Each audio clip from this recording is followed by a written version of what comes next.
Hey guys, I'm back for a new chapter, and just to clarify, I sound still kind of a bit off, probably because I'm still recovering and my hair is also a nightmare, but try to get a bit off camera. But yeah, anyways, I'm still feeling slightly better. Sorry if this has been a hold. I am sick, but anyways, let's continue on with the book. I have so many memories of that infamous trial. Sometimes they hit me in waves when I least expect it, especially since Michael's death. For instance, I remember the day Gavin's mother, Janet Orvizzo, testified. Her testimony on April 13th, 2005 was so preposterous, so unlikely that her allegation that she believed Michael was going to kidnap her children and take them away in a hot air balloon. Many of us in the press corporation actually began to feel as if we'd been duped. After all, we'd spent months out before the trial at court hearings in Santa Maria about evidence that had been sealed. We had no idea that the DA had on Jackson. We just knew it had to be pretty bad, but the testimony thus far provided that the DA seemed weak and inconsistent. And when Janet Arvizo came to town with her quirky manner, it became clear to a lot of people that this wasn't such a cut and dried case. Could be that Michael was being set up by a family intent on making money, maybe, or determined to finally nail him. Well, for the first and obvious real question, yes, he was. Actually, no, he is. After David's testimony, one CNN reporter came over to me and said, "You know what, pal? I feel so used." It was as if he'd been promised something by a suitor and been betrayed. A friend of mine named Michael Lawyer and Arnon Jackson admirer who had followed the proceedings so closely, he knew the evidence bearer, even I did, had flown in from New York to attend the trial. I helped him get into the courtroom for Janet's testimony.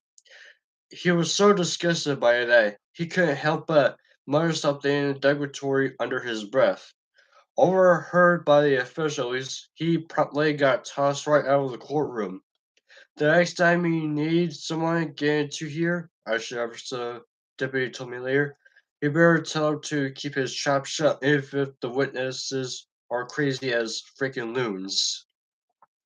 I also well remember the day Bob Jones testified, the 29th day of testimony. I didn't know Bob since I was 10 years old and had more than 3 years of history with him. He was a formidable man, as head publicist at Motown and later the man in charge of Michael's PR. He was the person I had to clear in order to get to Diana Ross, the Supremes, the Temptations, the Jackson 5, and all the other Motown stars who I wanted to do interviews and features about them. He never made it easy either. He could be incredibly intimidating and combative. He was also at heart a big softy. I can't count the number of favors he did for each other, mostly involving me writing about some obscure militant artist. Not one person on the planet cared about an exchange for an interview with a true legend like Stevie Wonder or Smokey Robinson. When Bob left Motown to work for Michael Jackson, he made it tough for all of us in the press to get to Michael. As we expected would be the case, he knew Michael since the pop star was 8, so of course he was protective of him. However, when there was a press day or some other function at Neverland, we all find ourselves in a bus together, head out there to cover the event. I remember him telling me, "If I say you take even one picture on the property, I'll throw you into the lake with my own 2 hands." And he meant it too. Bob left Michael's employ in 2004 after almost 17 years, not counting all the years at Motown. In what seemed an unfair way by letter, not even a phone call. Michael just wrote him off and abandoned him for reasons that are still unclear to me, and it seems from talking to Bob about it to him as well. Then Bob wrote a scathing book about Michael with reporter Stacey Brown. Even I was shocked by it, and I don't shock easily when it comes to this subject matter. Of course, the persecution loved every rage-fueled word, especially in regard to Jordan Chandler, the boy Michael was accused in 1993. And before the book was even officially published, they put Bob on witness stand to face his former employer and tell under oath some of the stories about Michael and Jordan that were in his book. That well must have been like for Bob to look out from the witness stand and stare into Michael's eyes after having written such a book. Whatever his feelings in term of doing was expected of him. Bob couldn't or wouldn't pull off for the persecution. He spent so many years protecting and loving Michael Jackson, he simply couldn't do it. He acted, or maybe it wasn't acting. I'm sure to this day, as if he hadn't even read the book, let alone read it with Stacy. I don't recall seeing any head looking, Bob said when asked about a particularly strange passage in his own book. I have to admit, that became my favorite line for all of us in media. Tom Sneddon never really broke Bob Jones. No one was ever able to do that, not to my knowledge, anyway. Bob left the witness stand after not saying anything very damaging about Michael. And in fact, in some ways, I felt he sacrificed his own dignity for Michael that day. Maybe his final gift to his former friend and employer. He didn't seem to care that the DA had made him look like a liar, as long as he didn't betray Michael Jackson in a witness stand. Still, I had a second feeling that as far as Michael was concerned, Bob was dead to him now anyway.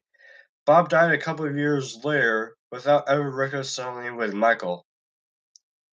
On that same day, June Chandler, Jordan's mother, testified. She spoke of the gifts Michael gave her and pleading and begging he did allow her to spend time with Jordan so many years ago. She looked devastated. She spoke about the way her relationship with her son had been ruined.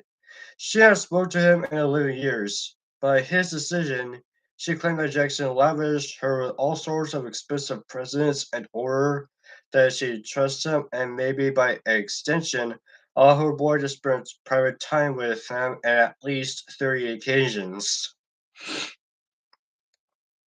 I admit that when I wrote about the Jordan and Chandler business as it unfolded in 1993 and 1994, I was never sure what to think about it. Mug was adamant in my interviews with him at the time, English telephone calls from abroad that he was not guilty.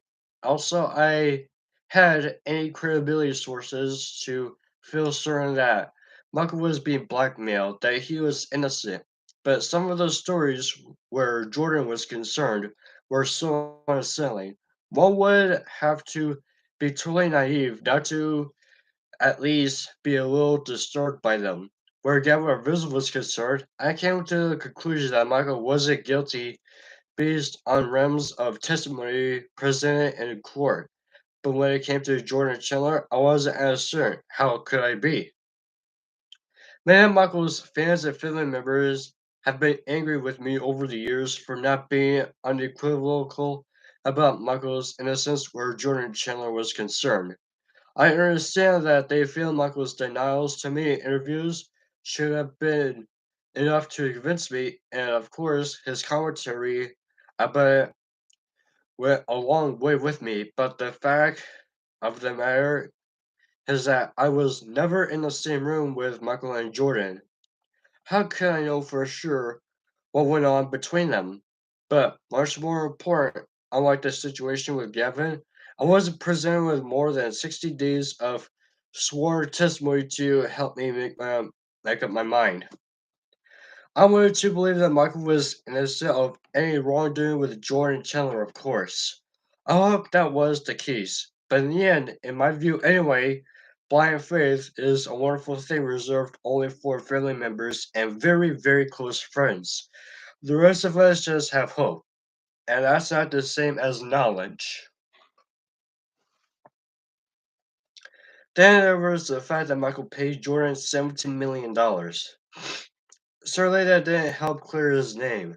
I remember interviewing Michael right after the settlement was made and telling him that I was extremely disappointed that he paid the Chandlers so many millions. I told him that from that moment on, people would always believe he was guilty as charged. That was the first time I never heard Michael swear. I don't give a expletive deleted what people think, he told me angrily. He said that the legislation had ruined his life, that he was absolutely innocent, but that he also had the money to take the whole thing go away. It was the first time, though. Jackson didn't make a decision with an eye toward how it would play in the public arena. In some ways, I remember thinking it was a defining moment for him.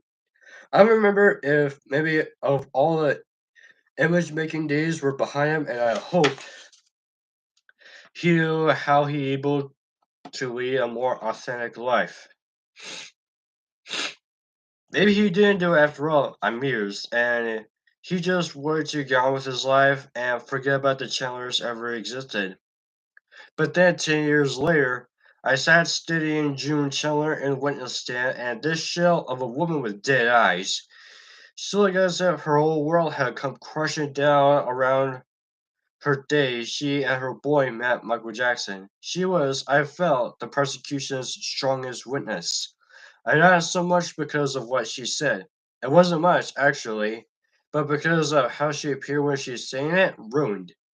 Seemingly totally destroyed by what she claimed were the circumstances of her son's relationship with the king of pop.